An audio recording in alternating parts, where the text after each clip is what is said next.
Halo dan selamat datang kembali di pembahasan mendalam kita. Hari ini kita mau bongkar bab 4 dari buku Out-Innovate. Judulnya menarik banget, Cross-Pollinate. Atau penyerbukan silang kalau kita terjemahkan ya. Betul. Dan misi kita kali ini tuh untuk coba ngerti kenapa sih para wirausahawan global yang paling sukses itu seringkali bukan penemu ide orisinal, tapi justru mereka yang paling jago menghubungkan ide dan jaringan dari seluruh dunia. Iya kan? Kita kan sering banget dengar stereotip pendiri startup itu anak muda jenius yang drop out dari kampus terus ngoprek di garasi rumahnya gitu. Kayak cerita klasik Steve Jobs atau Bill Gates ya. Nah, itu dia. Tapi sumber yang kita pegang ini melukiskan gambaran yang beda banget, terutama buat para inovator yang beroperasi di luar Silicon Valley. Sumber ini nyebutnya frontier innovators. Para perintis gitu ya. Dan disinilah ceritanya jadi menarik banget. Karena kunci sukses mereka itu ternyata bukan meniru mentah-mentah apa yang berhasil di Amerika. Sama sekali bukan. Jadi bukan copy paste. Bukan. Kunci sukses mereka adalah menjadi seorang penyerbuk silang ide. Bayangin aja kayak lebah. Mereka ambil konsep dari satu tempat, digabungin sama wawasan dari tempat lain, dan yang paling penting, disesuaikan secara mendalam buat pasar lokal mereka. Jadi ini bukan seni menciptakan dari nol ya? Lebih ke seni merangkai sesuatu yang baru dan relevan dari kepingan-kepingan yang udah ada. Oke. Ini menarik. Biar lebih kebayang, kita pakai contoh aja deh. Sumber ini ngasih contoh yang menurut saya sempurna banget. Idris Al-Rifai, pendiri Fetcher, perusahaan logistik di Timur Tengah. Iya Idris, kelihatannya sepele, tapi ternyata masif banget buat e-commerce. Apa itu? Alamat. Di banyak wilayah di Timur Tengah, sistem alamat fisik kayak nama jalan, nomor rumah, itu nggak standar.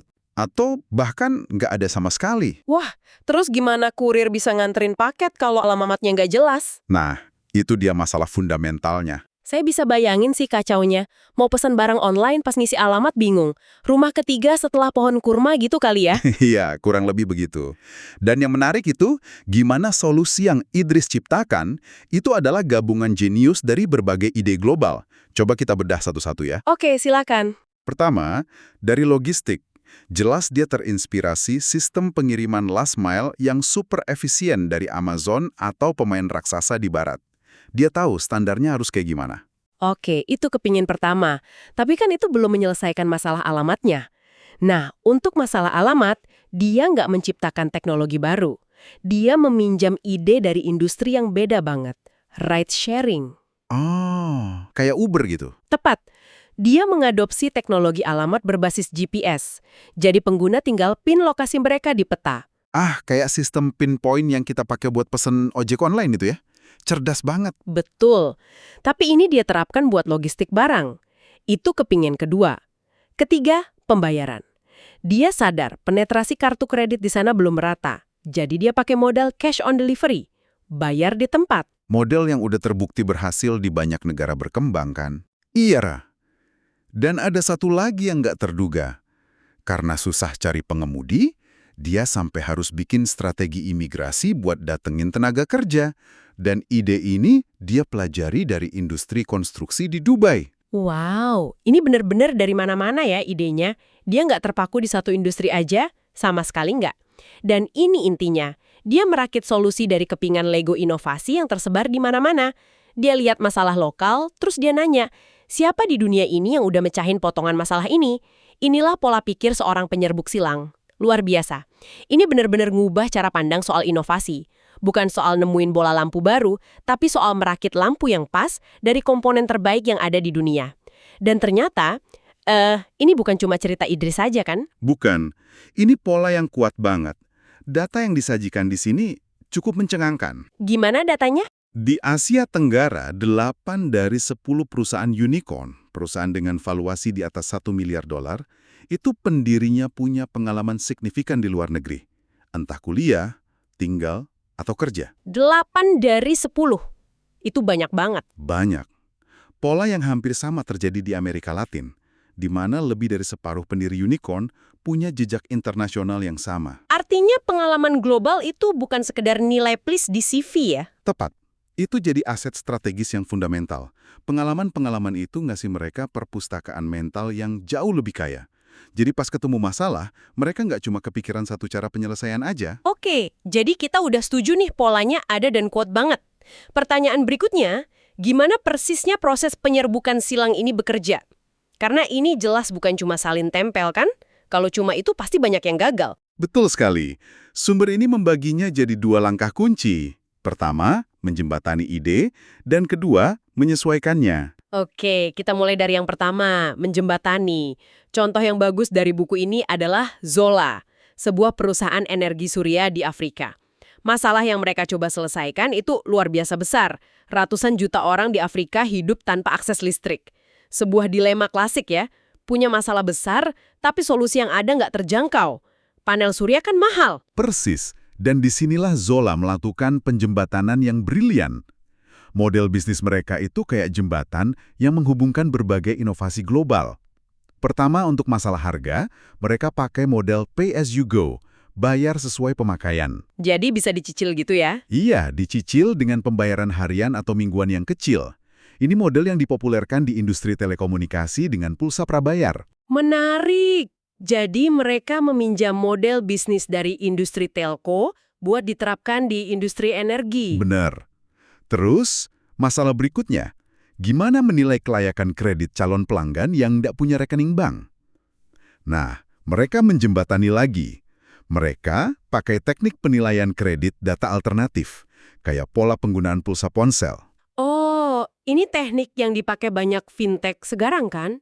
Betul. Teknik yang berkembang pesat di pasar negara berkembang lain. Jembatan terakhir adalah teknologi dari Silicon Valley.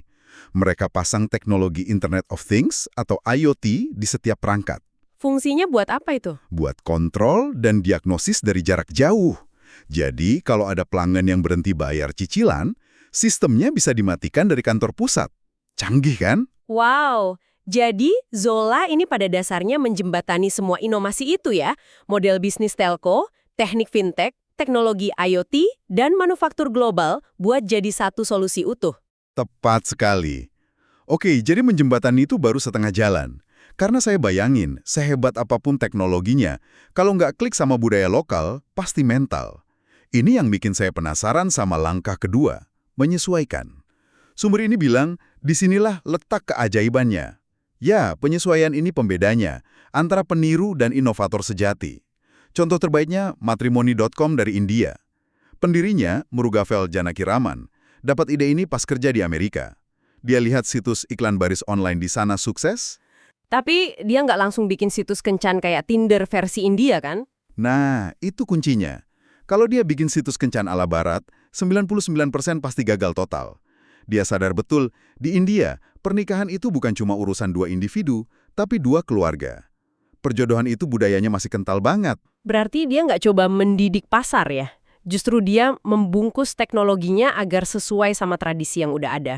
Tur utamanya adalah peran orang tua. Di platformnya, orang tua bisa bikin dan kelola profil buat anak-anak mereka. Wah, itu udah beda banget sama konsep kencan barat. Beda total. Terus filter pencariannya. Ini bukan cuma umur atau lokasi. Pengguna bisa filter calon pasangan berdasarkan kasta, komunitas, bahkan horoskop. Detail-detail yang sangat penting dalam konteks perjodohan di India. Penyesuaian yang sangat mendalam ini ya yang bikin Matrimony.com sukses, bukan ide awalnya. Bukan, tapi eksekusi adaptasinya. Ini ada contoh cepat tapi gila banget dari sumber ini soal adaptasi ekstrim. Dari Kerim, perusahaan ride sharing di Timur Tengah. Oh, yang di Irak itu ya? Iya, mereka ketemu masalah unik banget. Di Irak, pemerintah itu biasa matiin internet di seluruh negeri pas ujian nasional, biar nggak ada yang nyontek. Bayangin, aplikasi Anda 100% bergantung sama internet, tiba-tiba internet mati total. Bencana kan? Iya, bisnisnya langsung lumpuh dong. Harusnya gitu. Tapi solusi mereka sederhana dan cerdas. Mereka modifikasi aplikasi mereka jadi pengguna bisa pesan tumpangan sebelum internet mati. Untuk perjalanan selama periode pemadaman itu. Ah, jadi di-booking dulu gitu ya? Iya, sistem sudah mencatat pesanan dan alokasi pengemudi duluan. Ini contoh adaptasi yang sangat tanggap terhadap kondisi lokal yang super spesifik. Oke, ini semua kedengerannya keren banget. Pola pikir penyerbuk silang, menjembatani, menyesuaikan. Tapi sumber ini juga jujur kan? Nggak semua orang punya kesempatan yang sama untuk jadi penyerbuk silang global ini. Betul.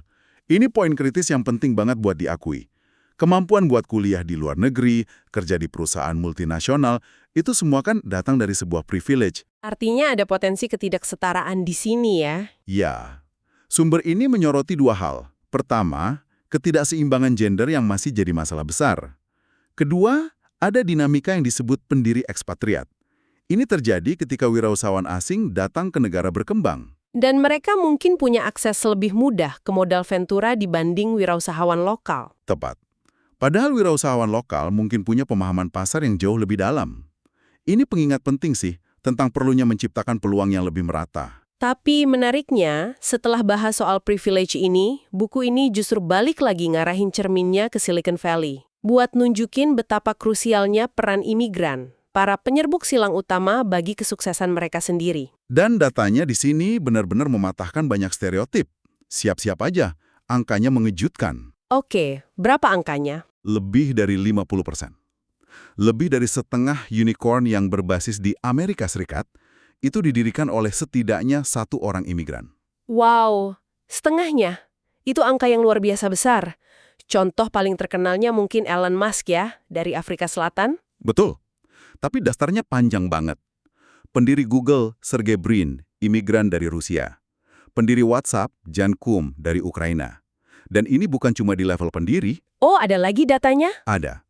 Lebih dari 80% unicorn di AS itu punya setidaknya satu imigran di posisi eksekutif kunci, CEO, CTO, atau C-level lainnya. Artinya, DNA imigran, DNA penyerbuk silang ini tertanam sangat dalam di jantung inovasi Amerika. Tepat. Ini benar-benar mentah-mentah mematahkan narasi anti-imigran. Justru perpaduan perspektif global inilah yang jadi mesin inovasinya. Prinsip penyerbukan silang ini ternyata universal ya. Universal. Bukan cuma strategi buat pasar negara berkembang, tapi resep fundamental buat inovasi dimanapun. Jadi, kalau kita tarik benang merahnya nih, pelajaran utamanya jelas banget. Pahlawan inovasi di era global ini bukan lagi si jenius soliter yang ngurung diri di garasi. Tapi si penyerbuk silang yang ulung. Seorang kurator ide global yang punya kepekaan lokal yang tajam. Bener sekali. Ini tentang kemampuan untuk melihat pola di berbagai budaya dan industri. Menghubungkan titik-titik yang kelihatannya nggak berhubungan. Dan yang paling penting, seperti cerita matrimony.com dan Kerim, ini adalah seni mengadaptasi ide-ide global itu secara mendalam untuk memecahkan masalah yang sangat nyata di pasarmu. Seni adaptasi inilah yang memisahkan peniru biasa dan inovator sejati. Sebagai penutup, kami ingin meninggalkan sebuah pemikiran untuk Anda renungkan. Jika kita sepakat bahwa pengalaman global dan perpaduan ide adalah bahan bakar utama untuk inovasi yang paling berdampak saat ini, pertanyaannya adalah, gimana cara kita, baik sebagai individu, perusahaan, atau bahkan sebagai sebuah negara, bisa secara sengaja menciptakan lebih banyak penyerbuk silang? Apa peran sistem pendidikan kita, kebijakan imigrasi kita, dan cara kita membangun tim dalam mendorong lahirnya para inovator global ini?